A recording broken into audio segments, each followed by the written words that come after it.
Baik, a'udzubillahi minasyaitonirrajim. Bismillahirrahmanirrahim. Assalamualaikum warahmatullahi wabarakatuh. Alhamdulillahirabbil alamin. Alhamdulillahilladzi hadana li hadza wa ma kunna linahtadiya laula an hadanallah. Tsumma salatu wassalamu ala Rasulillah wa ala alihi wa sahbihi wa man walah. Asyhadu an la ilaha illallah wa asyhadu anna Muhammadan abduhu wa rasuluh. La nabiyya wa la rasula ba'dah. Rabbi shrah li sadri wa yassir li amri wahlul 'uqdatam min lisani yafqahu qawli. Subhanaka la ilma lana illa ma 'allamtana wa 'allimna ma yanfa'una warzuqna uluman tanfa'una fid dini wad dunya wal akhirah. Amma ba'du. Alhamdulillah, bagaimana kabarnya Ibu-ibu? Sehat semua, Bu? Sehat. Ibu Hesti? Sehat. Ibu Nur? Ibu Asrina. Ibu baru saya lihat nih. Siapa? Oh, Asrianti. Yang satu Asrina, satu Asriati. Kakak adik? Tidak.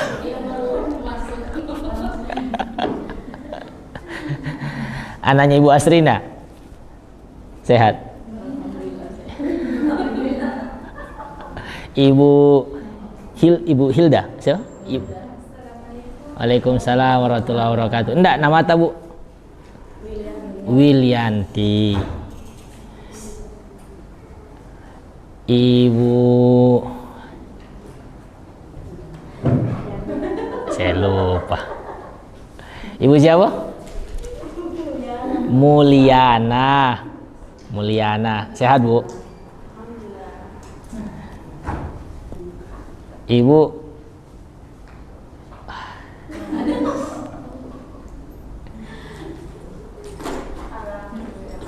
siapa? Niswati. Ibu Niswati.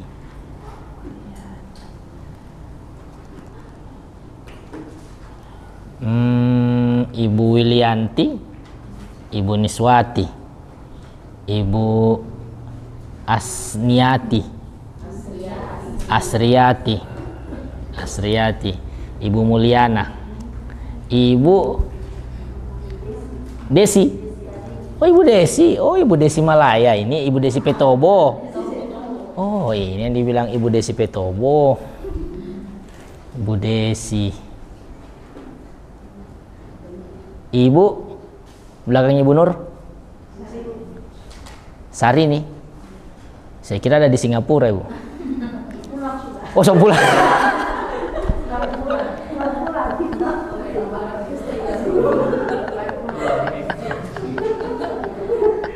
Bagaimana bisnis, Bu? Lancar ya?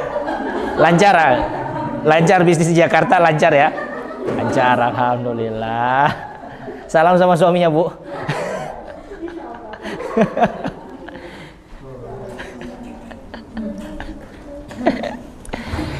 Yang di sampingnya Ibu Syahrini, Ibu Sri Widyastuti. Masya Allah. Mirizki sehat? Alhamdulillah. Ibu Regina sehat, Bu? Alhamdulillah. Baik, alhamdulillah semuanya dalam keadaan sehat walafiat. Semoga Allah Subhanahu wa taala terus memberikan nikmat kesehatan ini dan kita bisa memanfaatkannya untuk menambah amal soleh. Karena kalau hidup sehat itu hanya dipakai untuk nambah-nambah dosa, nambah-nambah ngomongin orang, nambah-nambah iri, dengki, apalah gunanya hidup kita kalau hanya dipakai untuk hal-hal seperti itu. Jangan sampai penyesalan itu datang di belakang. Jangan sampai ketika kita sudah sekarat baru menyesali semuanya. Kita tidak tahu ajal kita ini kapan.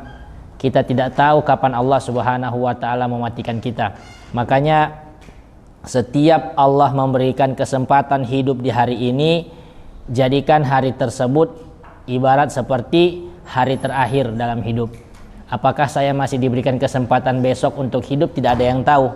Makanya setiap celah kebaikan yang bisa kita lakukan di hari ini dilakukan. Ada orang yang kelihatannya itu sehat-sehat, periang, tidak ada kayaknya masalah sama sekali. Tahu-taunya besok kita dengar dia sudah meninggal. Ada juga orang sudah dibilang sakit-sakit bertahun-tahun, tapi tidak juga meninggal. Artinya kan ajal ini kita tidak ada yang tahu. Maka dari itu, ibu-ibu yang dimuliakan oleh Allah Subhanahu wa taala, mari duduk Ibu, mari duduk Ibu.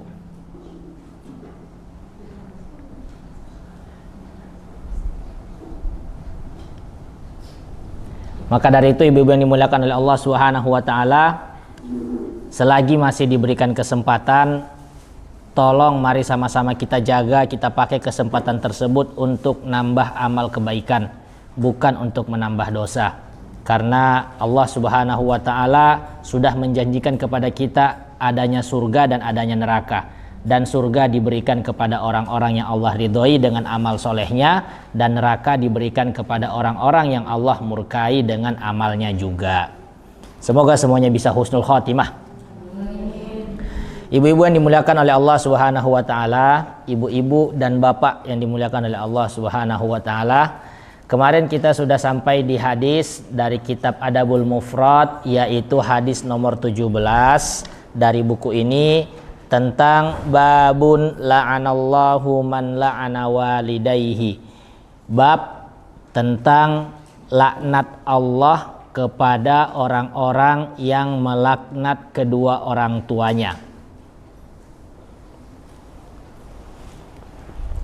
Laknat di sini artinya adalah Allah Subhanahu wa taala menjauhkan seseorang.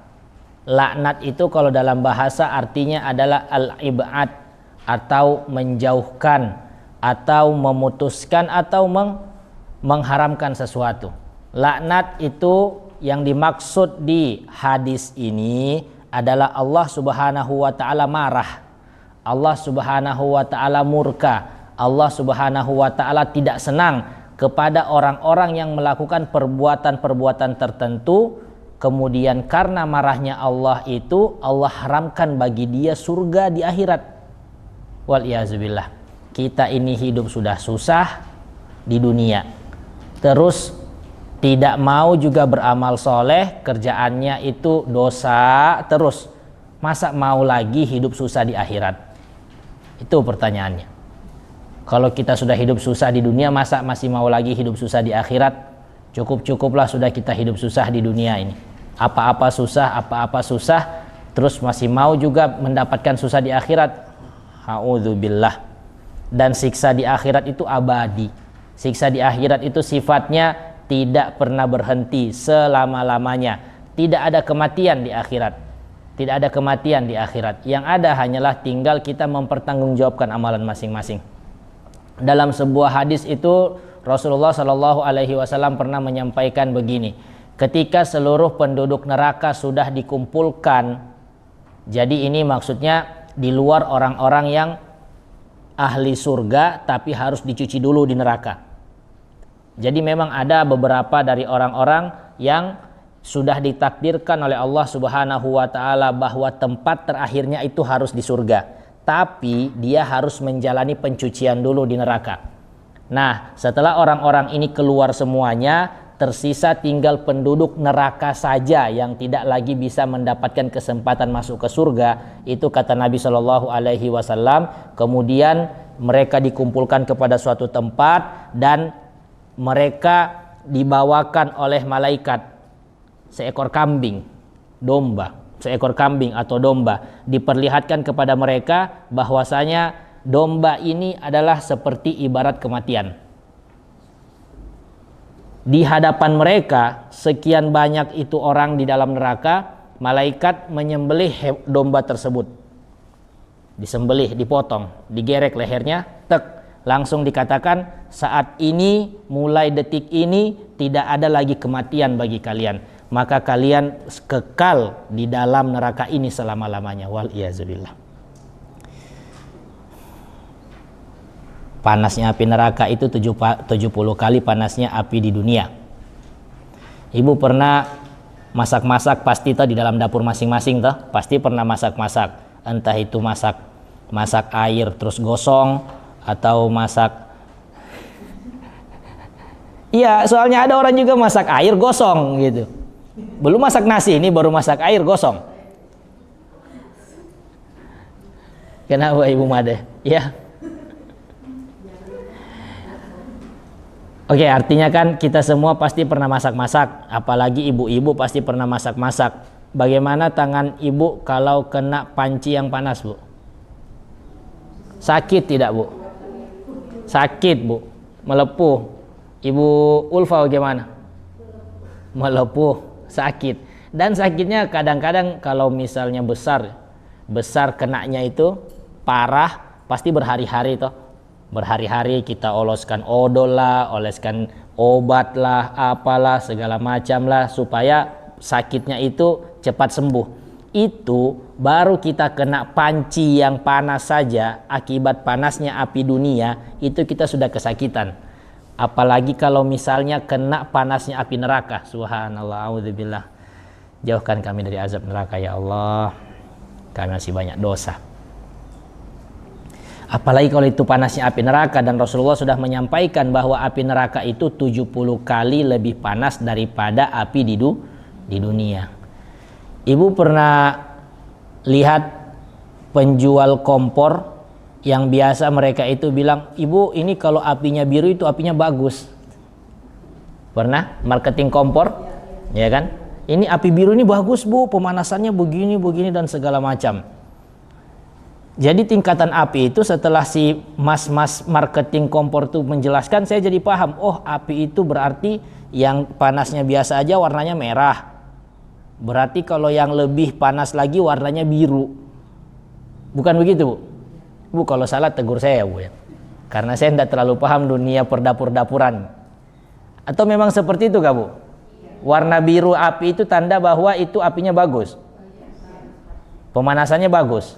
Nah, api neraka itu dalam dalil dikatakan warnanya hitam. Bagaimana sudah kalau apinya hitam ini?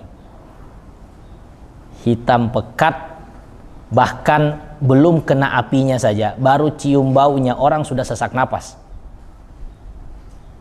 Subhanallah. Subhanallah. Maka Rasulullah Shallallahu Alaihi Wasallam mengingatkan kepada kita supaya jangan masuk ke dalam golongan-golongan yang seperti itu, golongan-golongan yang dikatakan mereka dijauhkan oleh Allah dari surganya karena melakukan perbuatan-perbuatan tertentu. Mereka mendapatkan laknatnya Allah Subhanahu Wa Taala akibat apa yang mereka lakukan di dunia, dan ini jadi tanda kutip semuanya kita, mereka tidak bertaubat sampai mereka mati.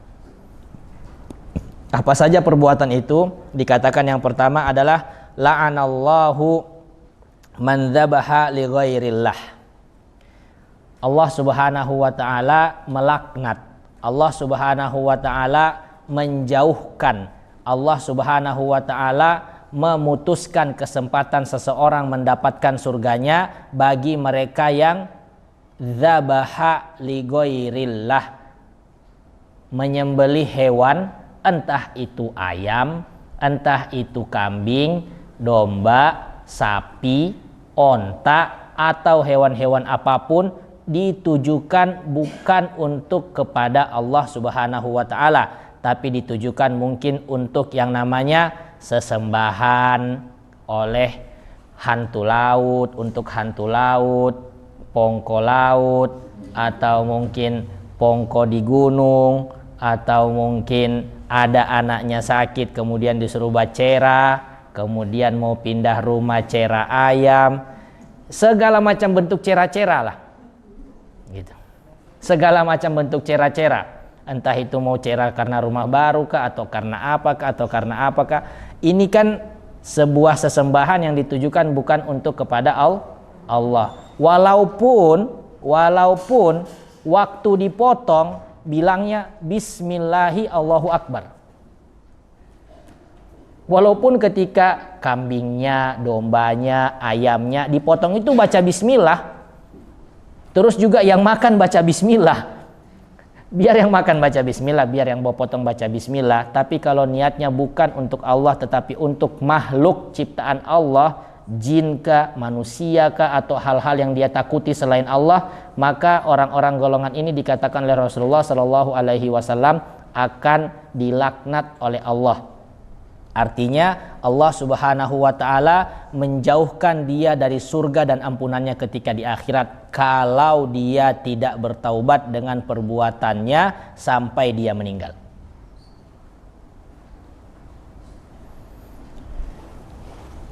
Karena subhanallah banyak sekali masih kita dapatkan di sekitar kita orang-orang yang ketika ada keluarganya yang sakit, ada anaknya yang sakit, atau orang tuanya yang sakit, masih pergi ke dukun, kemudian tanya bagaimana supaya bisa sembuh, bagaimana supaya ini, bagaimana supaya terbebas dari penyakit. Akhirnya disuruh potong ayam, kemudian disuruh yang namanya ayamnya harus khusus. Ada kadang-kadang begitu saya dapatkan, ayamnya harus yang bulunya hitam, kemudian juga ayam yang hitam dulu, nanti yang putih satu-satu. Ayam bulunya hitam, kakinya hitam, kepalanya hitam, gitu. Untung tidak, coba kalau misalnya dukunnya minta warna yang lain ya Bu ya. Kalau minta warna yang lain enak, kita tinggal ke pasar Biromaru atau ke pasar Laswani. Di sana kan ada jual-jual anak ayam warna kuning, warna ungu, warna pink, warna hijau, kan enak kalau begitu toh. Cuma kenapa selalu cari yang hitam? Ini yang hitam ini yang paling susah dicari, gitu. Bahkan di beberapa tempat saya pernah dengar bahwa ayam-ayam yang memiliki ciri-ciri khusus yang biasa digunakan untuk persembahan-persembahan perdukunan itu dijual mahal. Betul tidak? Gitu. Makanya ini semua masih sering kita dapatkan di sekitar kita. Artinya kita semua memiliki tanggung jawab untuk mengingatkan keluarga, kakak, adik, orang tua supaya meninggalkan praktik-praktik seperti itu. Atau mungkin kita pernah melakukannya, maka kesempatan kita untuk bertaubat masih ada selagi masih hidup. Cukup Bu, cukup yang namanya meminta kesehatan itu hanya kepada Allah dengan cara-cara yang telah dianjurkan. Islam ini mudah, Islam ini mudah, maka jangan mempersulit diri sendiri. Jangan mempersulit diri sendiri.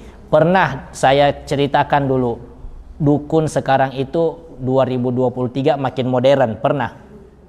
Pernah. Dia membaca-baca cuma lewat video call. Jago baca-baca. Jadi kan ada adik sepupu saya dulu di kampung sakit gigi. Sudah berhari-hari sakit gigi. Sama istri saya dibilang, dibawa saja ke dokter gigi tante, langsung selesai itu. Tapi karena mungkin ya tanggung jawab kami itu masih besar di keluarga, masih ada keluarga juga yang belum mau. Kadang-kadang masih lebih takut ke dokter daripada takut yang lain. Jadi masih lebih percaya dukun lah istilahnya. Masih lebih percaya dukun, masih lebih percaya kepada kalau bahasanya orang-orang pintar. Nah, datang ke sana, qadarullah yang orang pintar ini, si dukun ini lagi ke Makassar. Lagi ada acara keluarga di Makassar. Kemudian ditelepon karena adik ini sudah sakit sekali. Bayangkan itu kami tinggal di samping, itu kedengaran menangisnya itu sampai dibilang kalau menangis, kata tante saya itu dia bentur-benturkan kepalanya di tembok. Saking sakitnya gigi itu. Makanya ada lagunya Rhoma Irama. Ya, berarti yang tahu itu sudah tua. Sudah tua. Makanya sakit gigi itu memang betul-betul menyiksa. Sakit gigi itu memang betul-betul menyiksa. Anak ini, adik saya pun itu merasakan hal yang sama. Akhirnya ketika ditelepon sampai di rumahnya si dukun, dibilang dukunnya lagi ke Makassar, dibilang sama keluarganya coba video call. Di video call akhirnya dibilang sini saya baca-baca lewat video call saja. Setelah dibaca-baca, dikasih minum air, dikasih mandi air, besoknya masih sakit lagi. Berarti mungkin jaringannya belum 4G. Ya kan, lalot, sampainya lalot, mungkin doanya lalot gitu. Waktu dibaca-baca tak singgah-singgah bacaannya toh. Wallahu alam. Artinya kan itu membuktikan kepada kita ibu-ibu bahwa kesembuhan itu dari Allah. Bukan karena baca-bacaan orang pintar dan lain sebagainya. Maka ketika kita sakit, mintalah kesembuhan hanya kepada Allah. Dan lakukan ikhtiar-ikhtiar, usaha-usaha yang sesuai syariat. Sekarang nih sudah maju 2023, banyak dokter. Ibu mau cari dokter apa saja ada. Datanglah ke dokter, Bu, nggak usah lagi datang ke dukun. Ibu datang ke dukun sudah disuruh beli rokok, potong ayam, belum lagi ada amplopnya. Makin tebal amplopnya, makin lama bacaannya. Tapi kalau ke dokter ibu mau sakit apa, pasti harganya semua sama gitu. Ya Allah, tolong ibu, tolong. Adik saya saja habis dibaca-baca lewat video call, besoknya masih sakit gigi. Ujung-ujungnya dipaksa dibawa pergi ke dokter gigi. Cuma ngantri 1 jam, dicabut, sudah ketawa-ketawa. Sampai kami mau pulang ke sini itu sudah ketawa-ketawa terus, tidak ada lagi sakit gigi. Nah, saya bilang, itu toh, masih mau lagi pidukun. Masih mau lagi pidukun, minta dibaca-baca lagi. Tinggal cabut saja giginya, selesai. Ya, artinya itu tanggung jawab kita semua. Kalau keluarga masih ada yang seperti itu tanggung jawab kita. Kita tidak boleh tutup mata. Kita tidak boleh baik untuk diri sendiri saja, tidak bisa seperti itu. Itu tanggung jawab dan kita akan dipertanyakan. Ada kata-kata guru saya seperti ini, tolong dengarkan ke sini Bu, tolong dengarkan di sini. Tidak tahu itu bukanlah masalah. Kita tidak tahu hukum ini, kita tidak tahu hukum itu, kita masih belum tahu tentang yang namanya mengaji, kita belum tahu yang namanya baca Quran, itu bukan masalah. Bukan masalah sama sekali. Tapi kapan kita tidak mau tahu, masa bodoh dengan urusan yang ada di sekitar kita, itu jadi awal sebuah permasalahan. Oke, saya ulangi. Tidak tahu itu bukanlah masalah. Tapi tidak mau tahu itu awal permasalahan.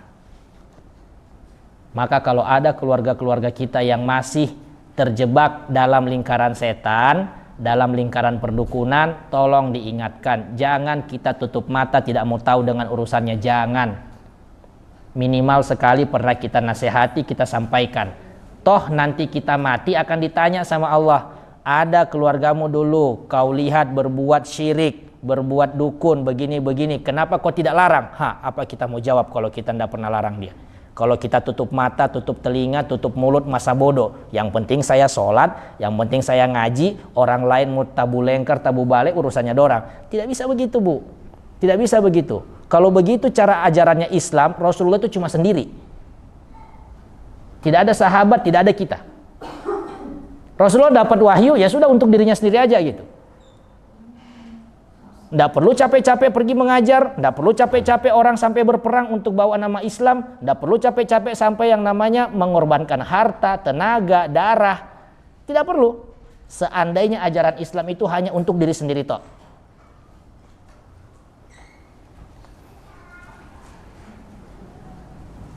Maka ketika kita sudah merasakan kedamaian dalam ajaran Islam ini, diajak keluarganya yang lain supaya bisa merasakan kenikmatan yang sama. Kalaupun ajakan kita ditolak, paling tidak ketika kita mati, kita mampu berhujjah, kita mampu menyampaikan alasan kepada Allah. Ya Allah, dulu saya sudah ajak, tapi dia menolak. Dengan begitu kan kita terbebas dari yang azab Allah, dari namanya azab Allah. Tapi ketika kita ditanya, kenapa kau tidak ingatkan saudaramu? Terus kita memang tidak pernah mengingatkan kepada dia. Apa kita mau jawab? Apa kita mau jawab sama Allah? Apa kita mau jawab sama malaikat kalau seperti itu? Lebih baik mana? kita jawab yang A, ya Allah saya sudah pernah ingatkan tapi dia menolak, atau kita jawab yang B, kira-kira pasti lebih baik yang A. Pasti lebih baik yang A. Al-A'raf. Quran surah Al-A'raf yang mengisahkan tentang orang Yahudi Bani Israel yang mendiami pinggir laut. Ashabus Sabt dikatakan sebagai kisah kisah para sahabat hari Sabtu. Ashabus Sabt. Al-A'raf ayat berapa ya? Ma'dziratan ila rabbikum.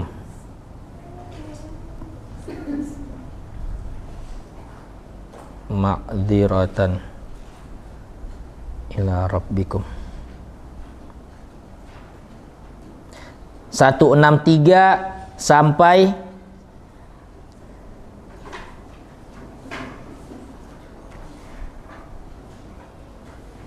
167. Quran surah Al-A'raf. Waalaikumsalam. Quran surah Al-A'raf ayat 163 sampai 167.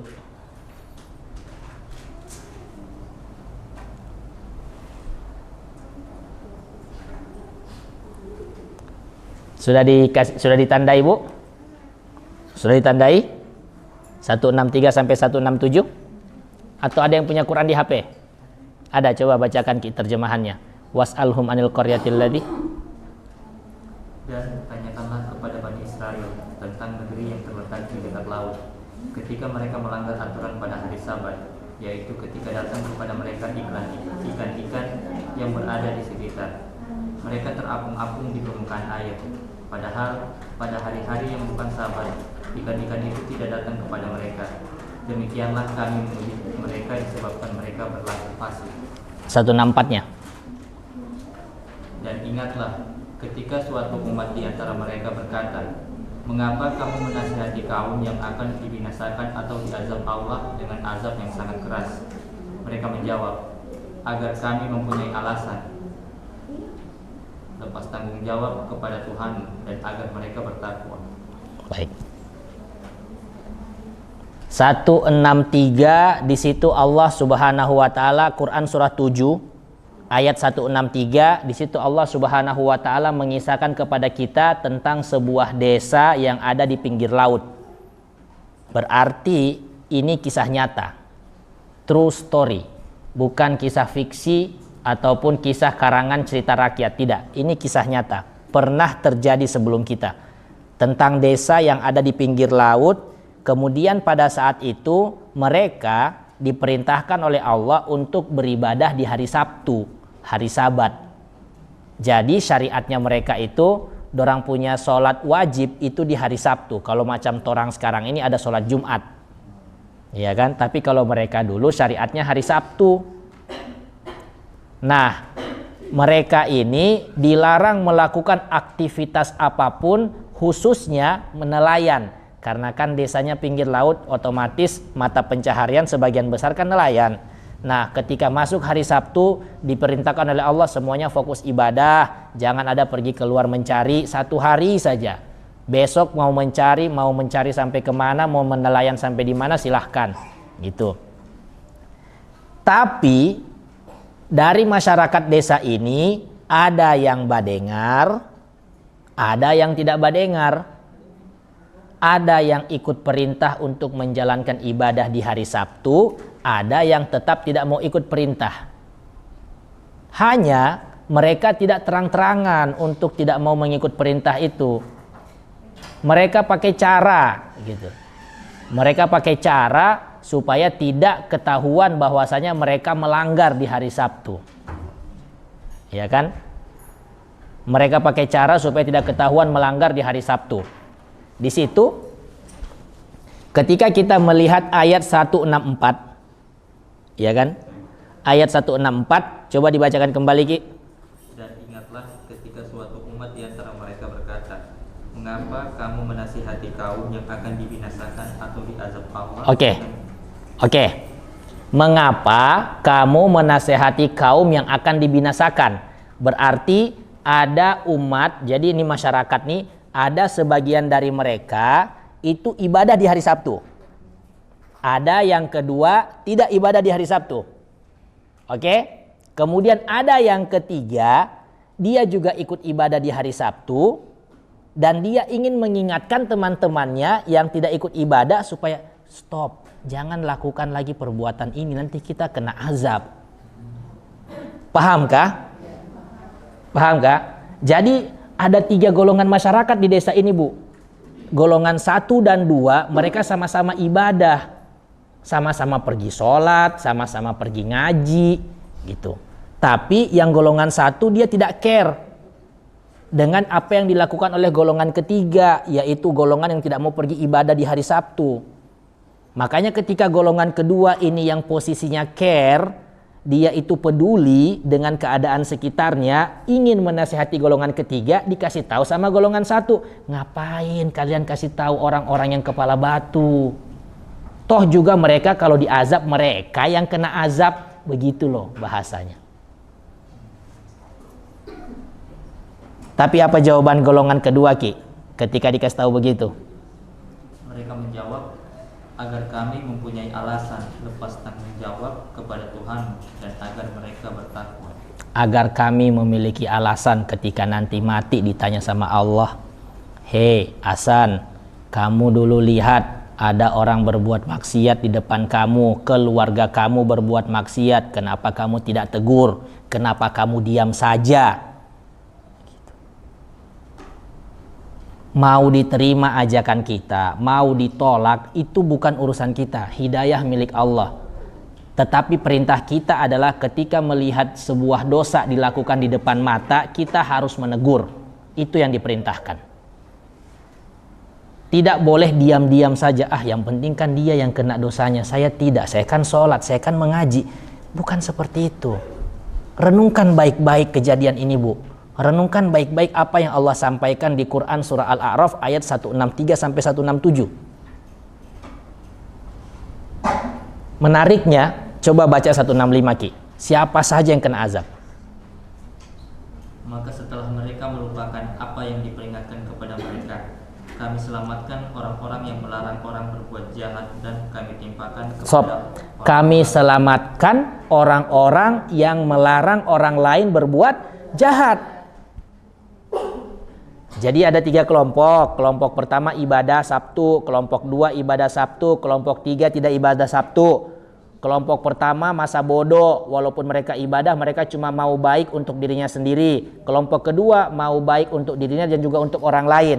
Berarti yang selamat yang mana, Bu? Yang kedua. 1 sama 3 selamat enggak? Tidak. Coba kasih tahu, kasih dengar. Dikutuk jadi apa mereka, Ki? Kami timpakan kepada orang-orang yang zalim siksaan yang keras disebabkan mereka selalu berbuat fasik. Maka setelah mereka bersikap sombong terhadap segala apa yang dilarang, kami katakan kepada mereka, jadilah kamu kera yang hina. Jadi kera. Jadi monyet. Nanti kalau ibu lewat kebun kopi coba tanya, kamu Bani Israel dulu yang dikutuk? Ya pasti hafal ya. Kalau pas lagi ada kesempatan ke poso, bawa kacang, ya toh, kasih makan monyet aja. Kamu dulu yang dikutuk gara-gara temu ibadah hari Sabtu. Kayak gitu. Oh, kalau orang bilang iyo, kasih tahu.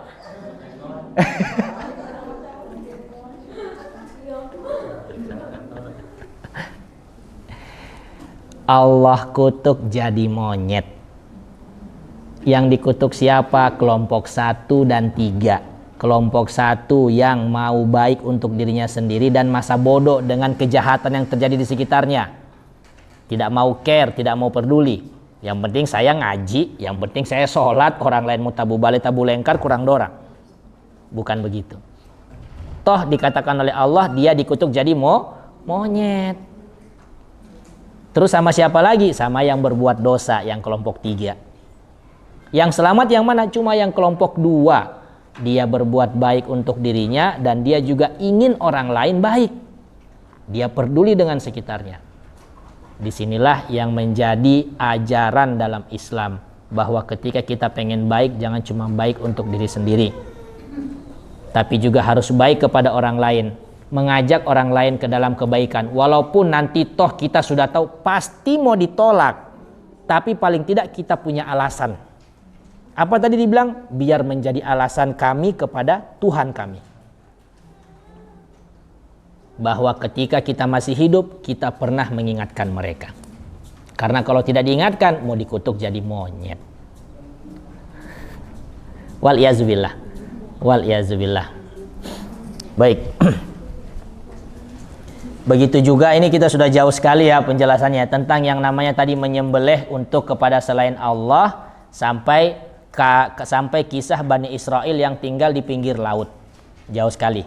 Nah baik, selanjutnya siapa lagi golongan yang dilaknat oleh Allah dan juga Rasulnya, yaitu la'anallahu man sarqa manaral ardi. Allah subhanahu wa ta'ala melaknat, Allah subhanahu wa ta'ala menjauhkan seseorang di hari kiamat nanti dari surga dan ampunannya, yaitu orang-orang yang bagaimana? Orang-orang yang merubah, mencabut, sok-sok mengklaim tanah yang bukan miliknya, atau merubah batasan-batasan tanah orang lain dan bilang ini punya saya. Man ghayyara manaral ardi. Subhanallah, subhanallah. Dan memang ada orang yang diciptakan oleh Allah sifatnya tamak.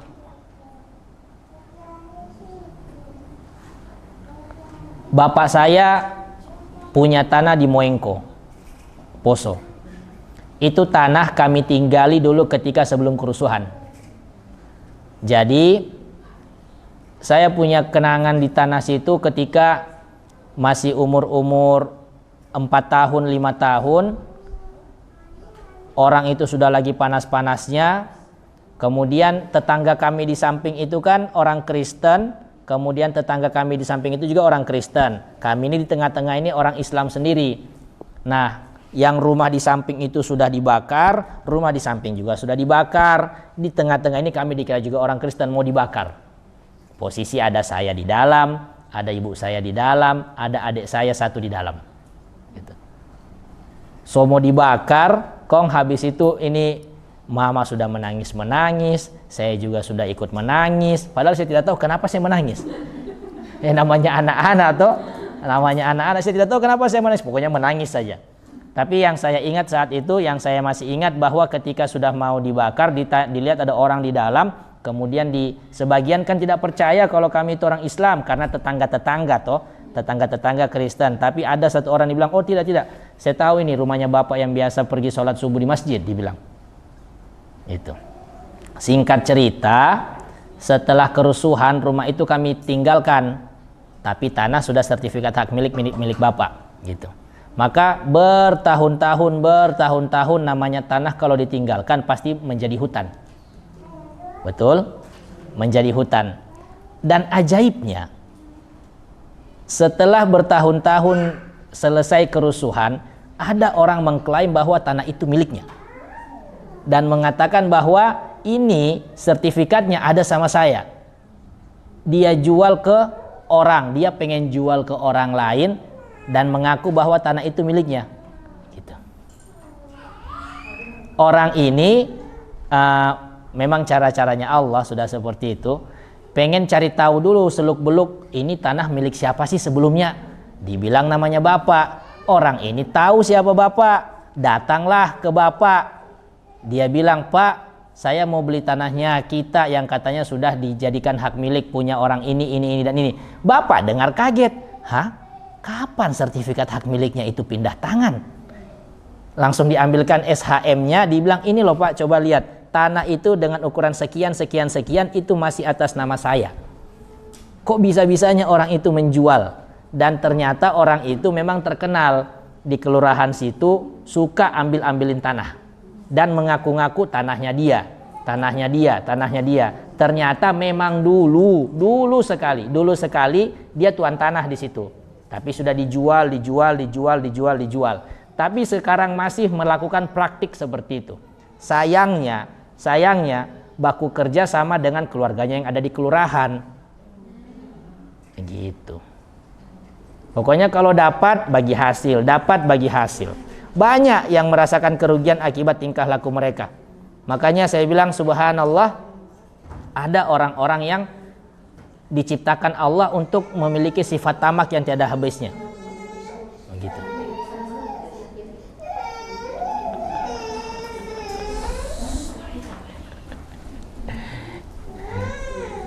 Jadi ini semoga Allah Subhanahu wa taala memberikan pintu hidayah kepada dia. Semoga Allah Subhanahu wa taala mengampuni dosa-dosanya dan memberikan taubat sebelum dia meninggal. Sayang sekali dengan umur yang seperti itu, sudah kakek-kakek tapi pekerjaannya masih la haula wala quwata illa billah. Suka mencaplok tanah orang lain dan mengatakan itu tanah saya dan dijualkan. Ada sebagian yang berhasil, ada yang tidak. Ada sebagian yang berhasil, ada yang tidak. Maka Allah Subhanahu wa taala sudah menyampaikan lewat lisan Rasulnya bahwa Allah melaknat perilaku yang seperti ini.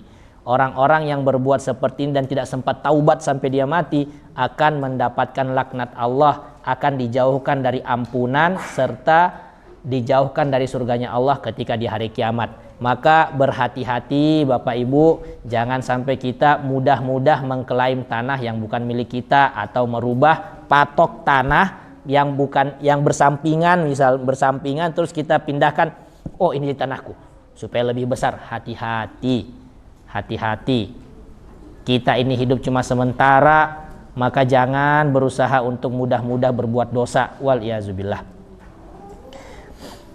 Kemudian kelompok ketiga yang dilaknat oleh Allah Subhanahu wa taala yaitu la'anallahu man la'ana walidayhi. Allah Subhanahu wa taala melaknat. Allah Subhanahu wa taala menjauhkan ampunan dan juga surganya di hari kiamat bagi orang-orang yang melaknat kedua orang tuanya.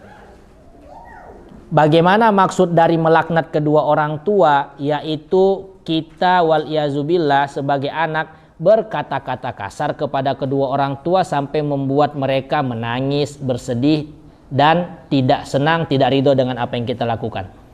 Berkata kasar, berkata yang namanya hal-hal yang membuat hati mereka sakit. Hal-hal yang membuat hati mereka sakit. Subhanallah, saya pernah dengar cerita dari Pak Babin tentang anak-anak yang di depannya dia, jadi anak ini di bawah umur gitu.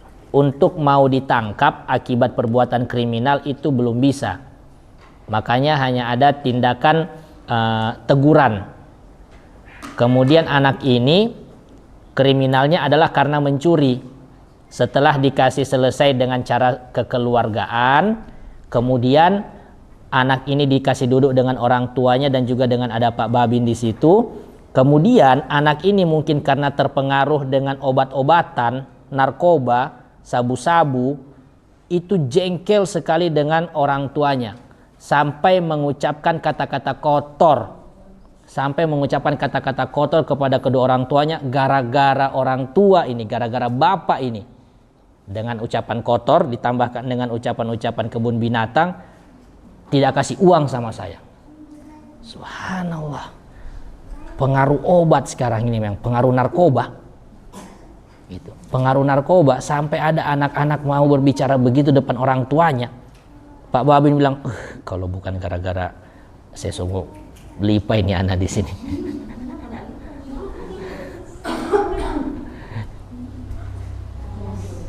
Jadi ya Allah, saya dengarnya saja itu sakit hati. Masa ya orang tuanya dikata-katai kasar begitu, dikata-katai kasar. Ya ibu pasti tahu lah kata-kata kasar di daerah kita ini seperti apa. Ada inilah, ada itulah, ada ini dan lain sebagainya. Orang tuanya di depannya orang lain dibilang begitu. Ini kau gara-gara tidak kasih uang ini. Begitu. Subhanallah. Pengaruh sabu-sabu, pengaruh obat jadi kayak begini anak-anak. Rusak masa depan. Hancur semuanya. Orang tua pun jadi sakit hati sama anak-anaknya. Subhanallah. Maka Bapak Ibu yang dimuliakan oleh Allah Subhanahu wa taala, kita ketika diberikan nikmat oleh Allah untuk memiliki anak dan juga keturunan, tolong jaga mereka baik-baik. Mereka itu titipan dari Allah. Tolong diperhatikan baik-baik bagaimana kesehariannya. Tugas orang tua itu bukan cuma kasih uang, anaknya pergi sekolah, terus pulang dijemput. Tugas seorang bapak itu bukan cuma kasih nafkah kepada anak istrinya, kemudian fokus ke kerja, kalau pergi tiap hari antar anak, kemudian pulang dijemput lagi anaknya, tidak ada cerita sama sekali. Apa bedanya bapak sama tukang ojek? Kalau cuma antar jemput anak pergi sekolah, tukang ojek juga bisa. Kalau cuma kasih uang, ya kan, kasih uang sama anak-anak mau pergi sekolah, orang lain pun bisa kasih uang sama mereka. Tapi peran orang tua itu lebih besar daripada itu. Bukan cuma menafkahi, tapi juga mengarahkan bagaimana kehidupan anak-anakku ini, bagaimana sholatnya, bagaimana pergaulannya, dia kena narkoba atau tidak, siapa semua teman-temannya, dijaga bu, dijaga bu. Ada orang di luar sana itu minta-minta mau dikasihkan anak, belum dikasih-kasih. 5 tahun, 10 tahun, 20 tahun, 40 tahun. Ibu bapak yang sudah dikasih anak dijaga. Dijaga bu. Jangan dianggap remeh dan anak-anak itu. Kapan kita tidak suka, marahi. Kapan kita tidak senang, marahi. Gitu. Akhirnya yang ada selalu cekcok aja. Berharap bilang baiti jannati. Di pejeng itu besar-besar tulisan itu, ada biasa tulisan-tulisan itu kan. Baiti jannati, rumahku surgaku. Tapi bagaimana orang mau bisa merasakan surga kalau di dalam rumah itu tidak pernah tenang? Gitu. Apa yang membuat anak-anak itu malas pulang ke rumah kira-kira? Mungkin karena dia tidak bisa merasakan ketenangan di dalam rumahnya. Tidak pernah merasakan kasih sayang dari orang tuanya dalam rumahnya. Makanya dia lebih senang di tempat nongkrongnya, sama rumah temannya, di tempat-tempat yang dia rasakan, di situ dia lebih mendapatkan kasih sayang dan perhatian.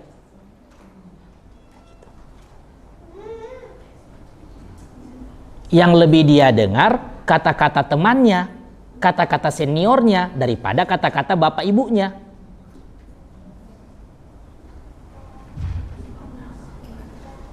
Maka tolong, saya bilang tolong bapak ibu yang sudah diberikan hadiah oleh Allah yaitu anak, dijaga baik-baik, dididik baik-baik. Jangan biarkan mereka yang namanya terjatuh ke dalam fitnah yang saat ini itu sudah sangat-sangat besar di sekitar kita. Sudah sangat-sangat tidak bisa dibendung lagi kalau kita tidak berusaha sungguh-sungguh. Anak-anak sudah dijaga di rumah, tahu-taunya kenanya lewat HP. Ajaib. Subhanallah. Maka di sini Rasulullah Shallallahu Alaihi Wasallam menyampaikan bahwa Allah melaknat orang-orang yang berkata-kata kasar kepada kedua orang tuanya. Anak-anak tidak mungkin serta-merta langsung tiba-tiba mau berkata-kata kasar, berkata-kata tidak bagus sama orang tuanya kalau tidak ada pemicu. Dan bisa jadi pemicunya tersebut karena kesalahan kita sendiri. Ma asabaka min musibatin fabima kasabat aydikum wa ya'fu an katsir. Kita kalau dalam hidup kena musibah, ini contohnya kayak anak-anak tidak badengar, ini kan musibah. Ujian, betul? Anak-anak dikasih tahu tidak badengar, kan ini ujian. Allah Subhanahu wa ta'ala sudah kasih tahu sama kita rumusnya di Al-Quran. Kalau kena musibah, kena cobaan, kena ujian, pertama-tama apa? Salahkan orang lah. Jangan salahkan orang lain.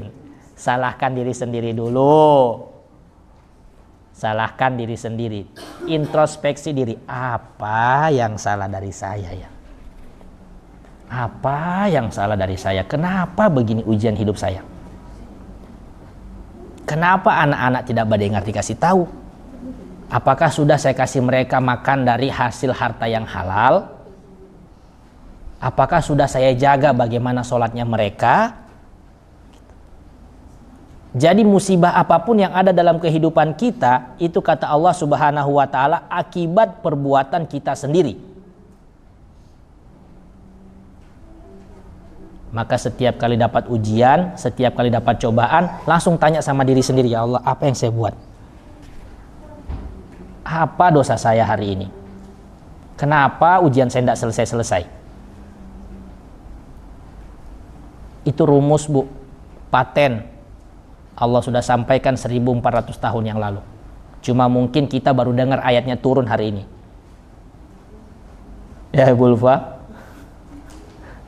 ma asabaka min musibatin fabima kasabat aidikum.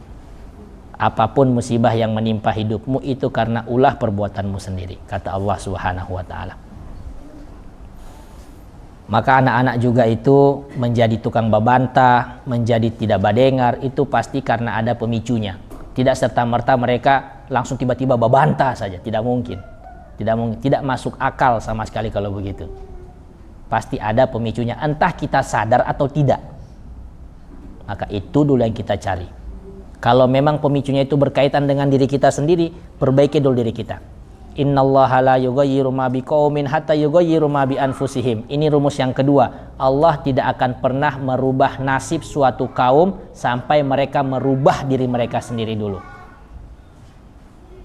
Pengen berharap ekonomi lebih baik, tapi habis subuh tidur. Pergi masuk kerja jam 11. Pengen berharap punya mobil Pajero, rumah 2 tingkat. Tapi kerja malas-malasan.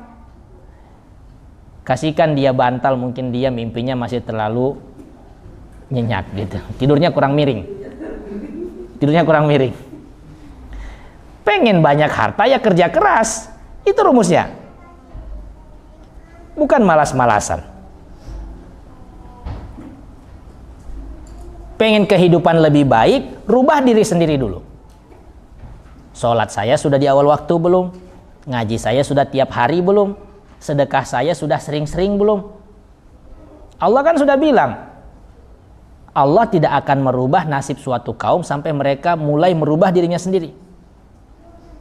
Kalau dirasa hidup saya kok gini-gini aja ya, 10 tahun, 50 tahun, 30 tahun, 20 tahun gini-gini terus hidup saya tidak berubah-berubah. Ada yang salah berarti. Kalau pengen berubah, rubah diri dulu. Jangan salahkan keadaan, jangan salahkan orang lain. Itu rumusnya Bani Israel. Kalau mereka kena salah, yang dicarikan salah siapa? Orang lain. Pokoknya cari kambing hitam. Siapa yang mau dikambing hitamkan? Siapa yang mau saya salahkan dulu ini? Oh, gara-gara kau ini saya jadi begini. Gara-gara kau saya jadi begini. Kalimat sakti itu. Subhanallah, subhanallah.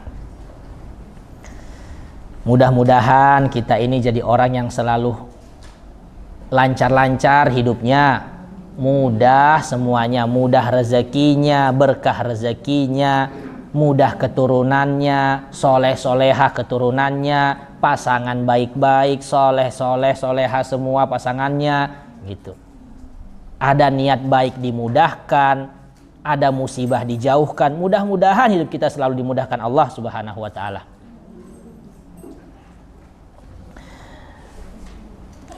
Kemudian Bapak Ibu yang dimuliakan oleh Allah Subhanahu wa ta'ala, kelompok yang terakhir yang mendapatkan laknat Allah Subhanahu wa ta'ala yaitu man awa muhdisan, orang-orang yang melihat sebuah perkara bid'ah, melihat sebuah perkara yang tidak dianjurkan dalam agama dikerjakan, kemudian mereka diam-diam saja, tidak menegur, bahkan sampai melindungi orang-orang yang melakukan perbuatan-perbuatan yang tidak ada dalam syariat itu, atau dalam kata lain perbuatan bid'ah. Tidak boleh khawatir, takutlah dengan laknat Allah. Takutlah kalau Allah Subhanahu wa ta'ala sampai menjauhkan kita dari ampunan dan juga surganya. Kita ini ya Allah, apa yang kita mau harap setelah mati? Surga. Apa yang kita mau harap setelah mati? Ridhonya Allah. rahmatnya Allah. Tidak ada kita semua ini mau berharap masuk neraka, tidak ada. Tidak ada. Makanya ketika melihat ada orang lain berbuat perilaku bid'ah, sesuatu yang tidak dianjurkan dalam agama, maka ditegur, dikasih tahu, dikasih ingat. Bukan karena kita benci, tapi karena kita sayang. Kita tidak mau saudara kita tidak mau keluarga kita tidak mau orang-orang terdekat kita itu jatuh ke dalam dosa dan kita cuma diam-diam aja lihat-lihat, tobat ngana. Subhanallah. Subhanallah, hati apa ini? Hati busuk ini kalau begini nih. Suka selalu senang melihat orang lain menderita.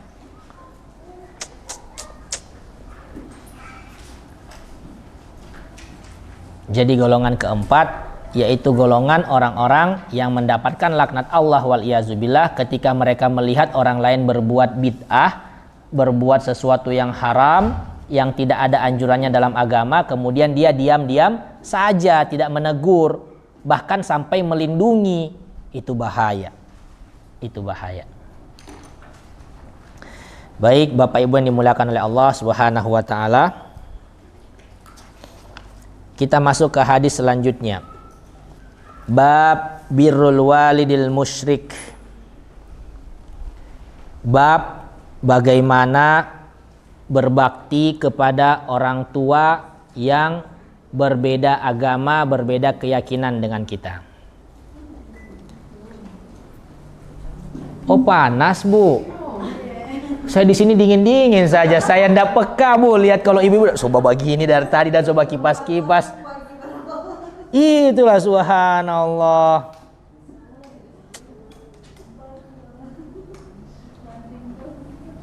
Memang ya kekurang pekaan kami itu kadang-kadang mungkin sudah menjadi sifat bawaan ya. Saya ndak mau bilang jenis kelaminnya, nanti ada yang tersinggung. Oh ya, Masya Allah. Rizky ini langsung paham, dia peka dia. Ya Allah, ibu kalau punya anak tuh ini laki-laki peka nih, Masya Allah, soleh, peka, gitu. Iya ya. Wa ankihul ayama minkum, kata Allah Subhanahu wa taala, kalau punya laki-laki anak, kalau punya anak keturunan yang baik agamanya nikahkan gitu. Baik akhlaknya, baik agamanya nikahkan. Jangan dipersulit.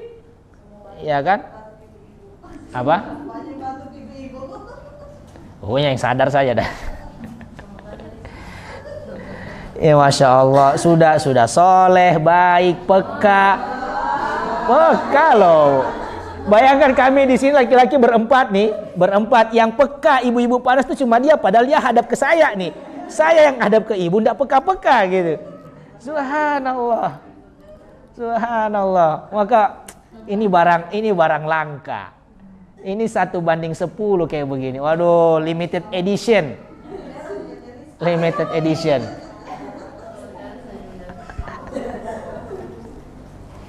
Pasti pegang, pasti semua terbang.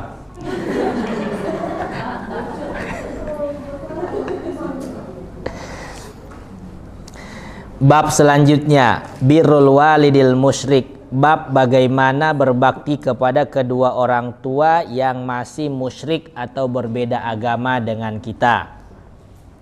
Tidak bisa dipungkiri bahwa masih kita dapatkan saat ini ada dari kita atau keluarga kita atau orang-orang terdekat kita, sahabat kita yang mungkin sudah memutuskan untuk hijrah menjadi mu'allaf, tetapi orang tuanya masih belum.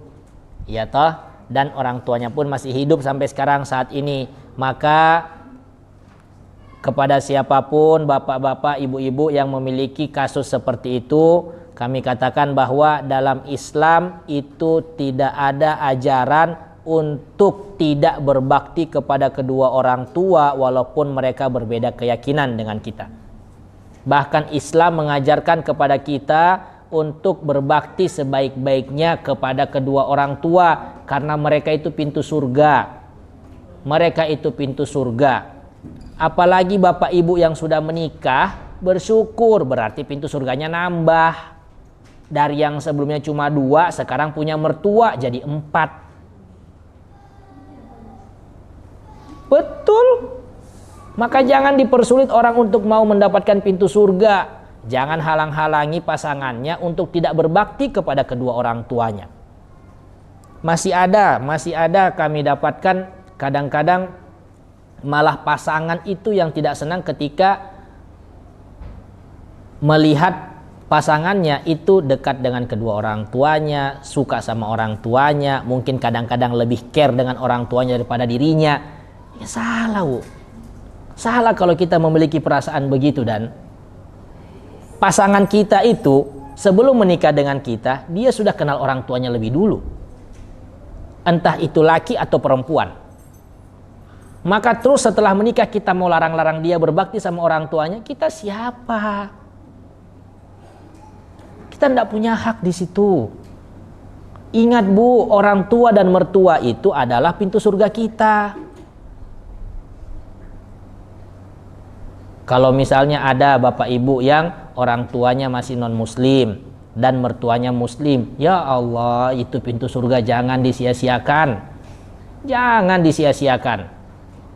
Orang tua kita sudah ajak berkali-kali, belum juga menerima hidayah, sabar.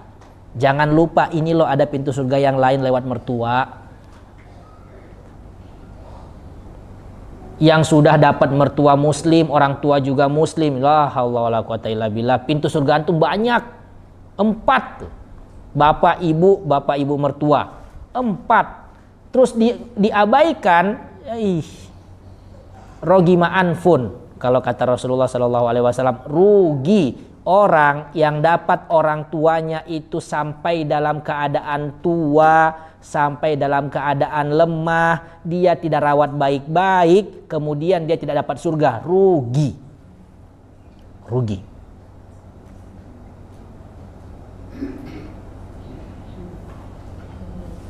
Maka Bapak Ibu yang dimuliakan oleh Allah Subhanahu wa taala, yang masih punya orang tua, yang masih punya mertua, walaupun mereka berbeda keyakinan dengan kita, tetap jaga bakti kita sama mereka. Tetap jaga bakti kita sama mereka. Kalau itu jarak dari kita dengan mereka dekat, diusahakan punya waktu untuk datang sebulan sekali, tengok. Orang tua itu kadang-kadang ya tidak butuh uang kita. Tidak butuh uang kita.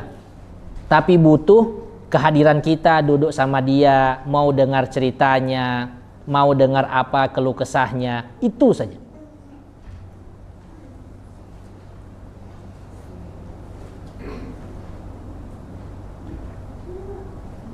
Selagi jaraknya masih dekat, tidak jauh, datangi. Ada kesempatan, buat jadwal, datangi orang tua, datangi mertua. Nanti kalau sudah dikasih jauh, misal sudah dapat tugas di Makassar, dapat tugas di Jawa, dapat tugas di Papua, susah mau datang tiap bulan, susah. Jadi mumpung masih dekat, dijadwalkan Bu, dijadwalkan Pak. Jangan disia-siakan. Ya Allah, pintu surga. Pintu surga. Kadang-kadang yang didengar ini cuma hal sepele. Cuma hal sepele yang mungkin diulang-ulang terus. Jangan bosan. Jangan bosan dengar. Oh iyo begitu Kama, begitu. Oh iyo, padahal ini cerita sudah diulang-ulangi 10 kali. Tiap kali mau ke poso itu cerita lagi diulang. Dengar saja, mumpung masih ada yang baca cerita. Kalau setiap ada yang baca cerita, mau dicari-cari di mana?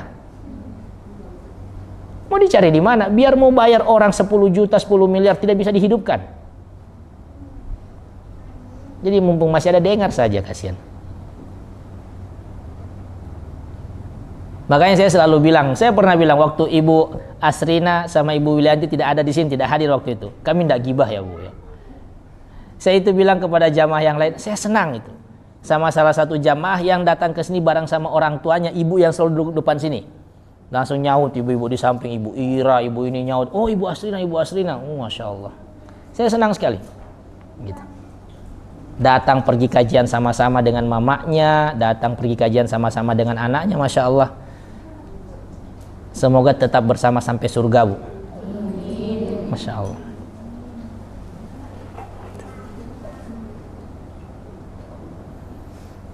Jadi Bapak Ibu yang dimuliakan oleh Allah Subhanahu wa taala, perbedaan agama, perbedaan keyakinan itu bukan menjadi batasan kita tidak berbakti kepada kedua orang tua kita. Simak ini bagaimana kisah salah satu sahabat Nabi, Sa'ad bin Abi Waqqas, ketika beliau mengatakan tentang kisahnya kepada Rasulullah sallallahu alaihi wasallam. Kata Sa'ad bin Abi Waqqas, Allah Subhanahu wa ta'ala menurunkan kepadaku 4 ayat Al-Quran yang itu bersinggungan langsung dengan kehidupan saya. Jadi karena ada permasalahan di dalam kehidupannya Sa'ad bin Abi Waqqas, Allah turunkan ayat ini untuk dia dan untuk semua umat Islam kepada kita. Apa salah satunya?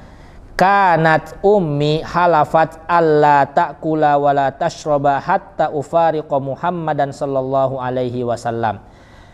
Sa'ad bin Abi Waqqas, seorang sahabat Nabi, masuk Islam di umur 19 tahun. Orang kaya, saudagar, orang tuanya pun kaya. Maka ketika dia memutuskan untuk masuk ke dalam agama Islam, mengikuti Nabi Muhammad sallallahu alaihi wasallam, ibunya yang sayang dengan dia ini mengatakan, saya tidak akan mau menyentuh makanan sama sekali sampai saat meninggalkan agamanya dan kembali kepada agama saya. Biar mau dipaksa, mau dilakukan apapun, ibu beliau ini tidak merubah keyakinannya sama sekali.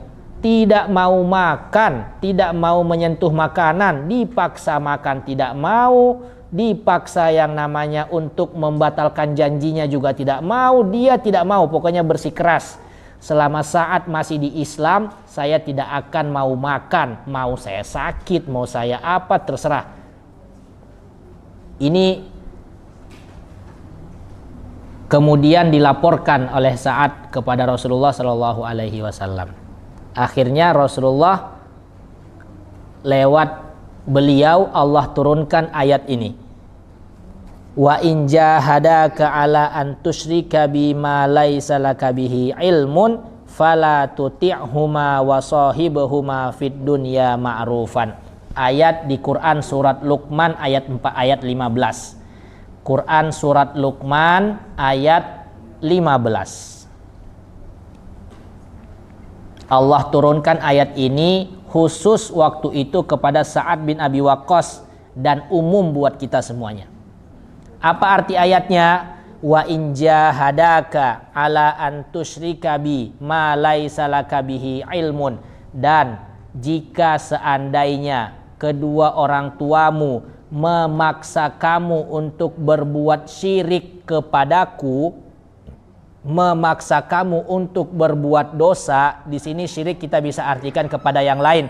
Orang tua nyuruh kita berbuat dosa, orang tua nyuruh kita berbuat syirik, berbuat hal-hal yang tidak dibolehkan dalam agama. Walaupun mereka meminta dengan keras, bahkan sampai dalam kasusnya Sa'ad bin Abi Waqqas ini, ibunya bilang, saya tidak mau makan sampai saat kembali dari agamanya, kembali kepada agamanya gitu. Kata Allah Subhanahu wa ta'ala, fala tuti'huma, jangan diikuti. Ketika orang tua kita yang berbeda keyakinan menyuruh kita untuk berbuat dosa, untuk meninggalkan apa yang kita yakini, apapun yang mereka lakukan, jangan diikuti, jangan diiyakan. Tapi Ustadz, saya tidak tahan, saya sedih lihat ibu saya begitu terus. Tiap kali ditelepon dibilang, kenapa nak kamu masuk Islam, kenapa nak, kenapa nak. Saya juga lama-lama sedih Ustadz. Itu ujian dari Allah, ingin melihat kekukuhan kita ini benar-benar tidak mau masuk Islam. Dan supaya kita tahu bahwa yang pernah mendapatkan ujian seperti itu bukan cuma kita, orang dulu juga pernah ada mendapatkan ujian yang sama, tapi mereka bisa mampu melewatinya. Setelah ujian, setelah kesulitan pasti ada kemudahan. Itu sudah janji paten itu. Inna ma'al usri yusron. Habis kesulitan pasti ada kemudahan. Kesulitan itu tidak akan selama-lamanya, pasti akan ada akhirnya. Maka kembali tadi kata Allah Subhanahu wa taala di Quran surat Luqman ayat 15, ketika kita disuruh oleh orang tua untuk berbuat dosa, jangan diikuti. Tidak ada ketaatan dalam maksiat. Ini berlaku bagi siapa saja, orang tua, suami, atau kakak dan lain-lain. Jika mereka menyuruh untuk berbuat dosa, tidak ada ketaatan dalam hal itu. Sudah berhenti jom mengaji, capek kita dengar ngapain mengaji ini. Kurang tiap hari mengaji terus, ini orang so capek dari luar, pusing cari uang, ngana cuma ngaji. Akhirnya diam, tidak mau mengaji, tidak boleh. Tidak ada ketaatan dalam kemaksiatan. Sudah sedikit saja, tidak banyak. Uang riba, enaknya riba gitu. Ambil saja sedikit, tidak banyak kok. 5 juta saja, yang penting uang riba. Lumayan modal usaha. Sudah Joso, apa ngapain Ustadz bilang ini kah? Sasadiki haram. Sudah, ini tidak apa-apa, ini kapan lagi loh ada mau tawarkan kita uang modal dengan bunga kecil kayak begini. Hati-hati.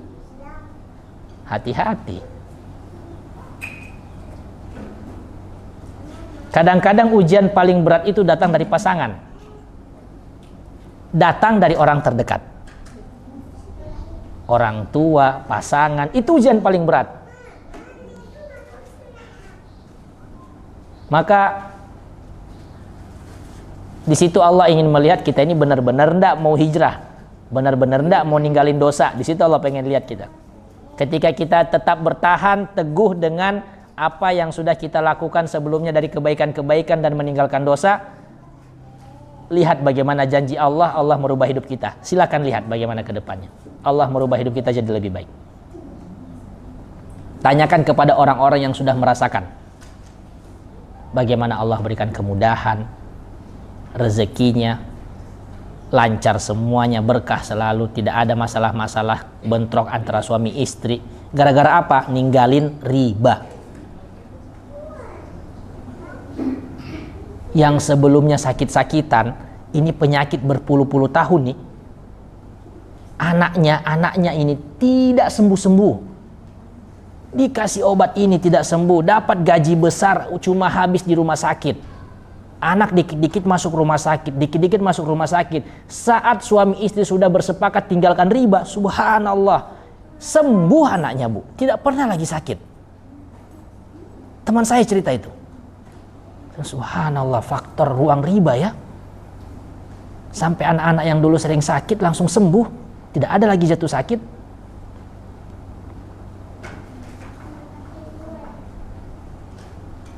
Maka tidak ada ketaatan dalam kemaksiatan. Menariknya di ujung ayat ini ketika Allah bilang fala tuti'huma, jangan taati kedua orang tuamu ketika mereka menyuruhmu berbuat dosa. Tapi Allah tutup dengan apa? Wasahibhuma fid dunya ma'rufa. Tapi jangan juga engkau memutuskan kasih sayangmu dari mereka. Indah. Walaupun di beberapa hal kita tidak sependapat dengan orang tua, tapi jangan sampai membuat hal itu menjadikan kita putus kasih sayang silaturahminya kepada orang tua. Baku-baku marah dikit, baku-baku marah, sampai capek baku marah, temo lagi datang ke rumahnya orang tua. Temo lagi bajenguk orang tua. Subhanallah. Ada orang lain di luar sana, mau dia cari orang tuanya sote ada.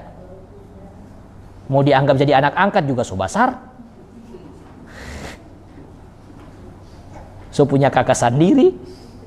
Sampai bukan jadi anak angkat begitu. Dan subhanallah, jangan cuma gara-gara masalah sedikit. Ya namanya hidup itu ya masalah. Kalau tidak ada masalah jangan hidup. Ini Bu, Kata ustadz saya, kata pimpinan pondok kami begini. Tolong dicerna baik-baik, dipahami baik-baik ini. Berani hidup, tak takut mati. Takut mati, jangan hidup. Takut hidup, mati saja. Lama saya, 12 tahun saya pikir itu barang. Apa maksudnya? Apa maksudnya? Ternyata kalau misalnya kata-kata mati di sini dikasih sama dengan masalah, wah masuk. Berani hidup, tak takut masalah. Yang namanya kehidupan itu ya pasti ada masalah.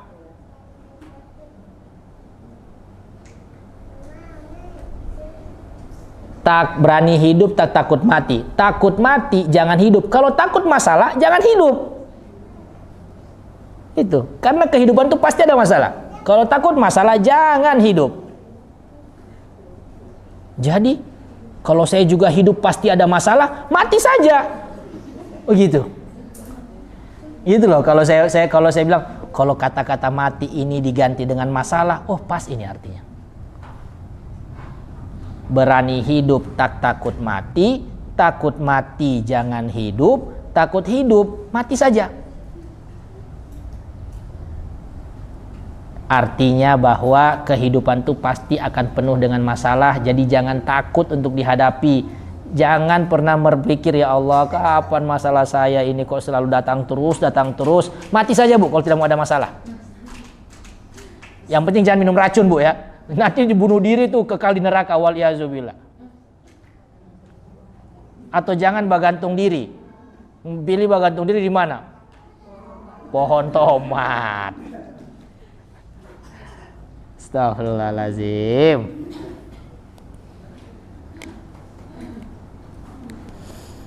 Bapak Ibu yang dimuliakan oleh Allah Subhanahu wa taala, maka itulah dalam Islam diajarkan bahwa walaupun kita mungkin memiliki keyakinan yang berseberangan dengan kedua orang tua kita yang masih hidup saat ini, jangan jadikan hal itu memutuskan bakti kita kepada mereka.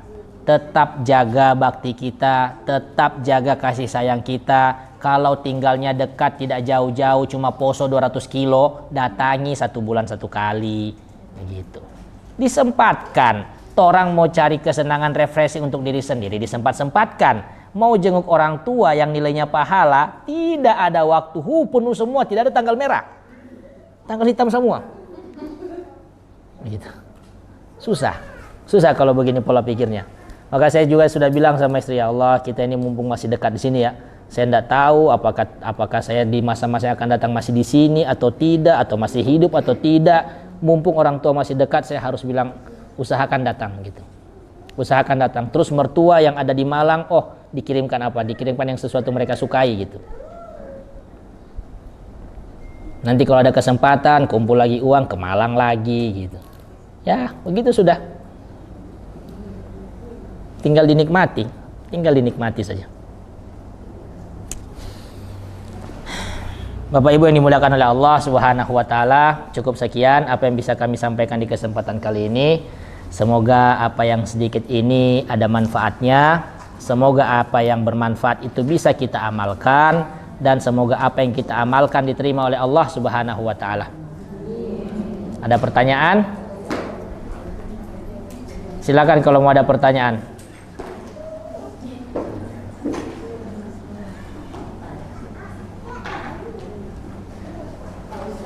Iya, Ibu Fei.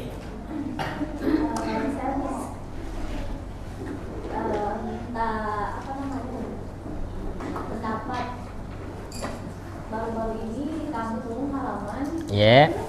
ada kejadian, masih termasuk juga keluarga. Keluarga saya ini cewek.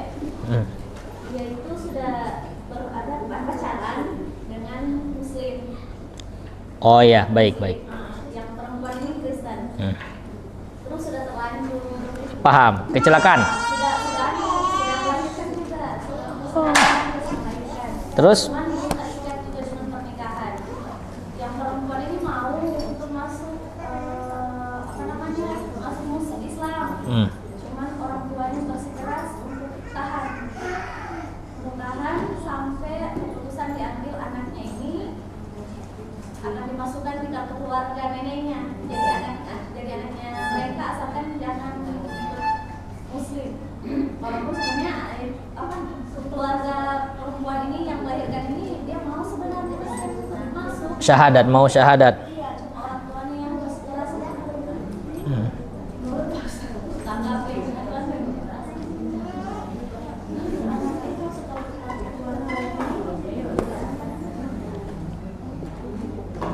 Yang paling tidak menyenangkan itu adalah tentang perkara batin. Orang mungkin kelihatan secara fisik tidak tersiksa, tapi ketika dihadapkan dalam masalah seperti itu batinnya tersiksa. Maka kalau saran saya, Bu, kasih tahu ke orang tuanya. Berarti kalau ibu sama orang tuanya kena saudara berarti. Daripada anakmu nanti stres, gila, gara-gara keinginannya tidak mau turuti saja. Saya dulu pernah dikasih begitu sama mama saya. Jadi karena saya ini pengen sekali bisa kuliah di luar negeri, bapak saya kan bilang, sudah tidak usah keluar pondok, selesaikan saja pengabdianmu sampai 1 tahun, sampai 6 tahun di sana sampai selesai S1, baru keluar. Tapi saya pengen sekali bisa keluar di luar negeri, bisa sekolah di luar negeri, saya keluar. Habis itu ibu saya bilang, sudah Jo, kasih iko Jo maunya anakmu itu, daripada dia mau stres nanti, mau gila, siapa yang rugi? Gitu dan namanya kemauan anak-anak tuh kalau misalnya sudah sampai kepada tahap begitu toh, saya khawatir mentalnya, Bu. Dia keinginan sudah ada, tapi yang persulit orang tua. Khawatir saya mentalnya nanti terpengaruh.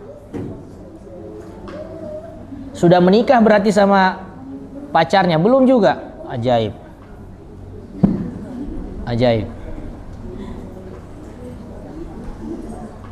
Itu mungkin dari saya, Bu, Ibu Fei, kasih tahu daripada mau sakit anakmu itu, mau stres, mau gila, suruh kasih ikuti saja kemauannya. Allahu alam. Ini PR, Bu, PR kita bahwa jangan kita jadikan nama Islam itu buruk akibat ulah kita. Oke. Jangan kita jadikan nama Islam itu buruk akibat dosa yang kita lakukan sendiri. Maka sebisa mungkin kalau mau berbuat dosa itu dipikir-pikir dulu, kalau misalnya saya lakukan ini siapa yang jelek namanya. Gitu. Apakah orang tua saya ikut-ikutan jelek namanya? Agama saya ikut-ikutan jelek atau tidak? Bahaya, Bu, bahaya.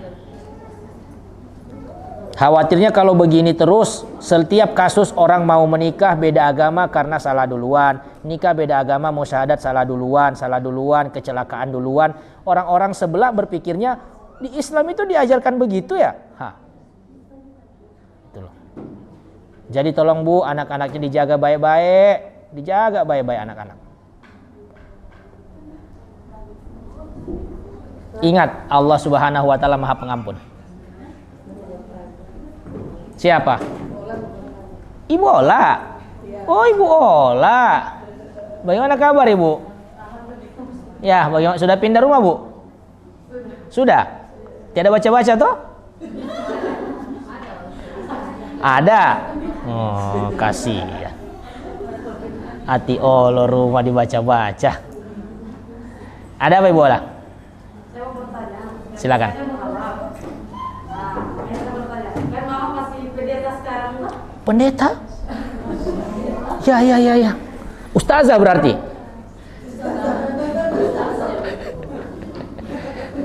Ya, kenapa, Bu? Kenapa? Kan kita sebagai promotor kan kita mendoakan orang tuanya kan, nggak pikir kiri wali-wali. Apakah bisa saya sebagai anak bisa pasang mendoakan orang tuaku seperti itu?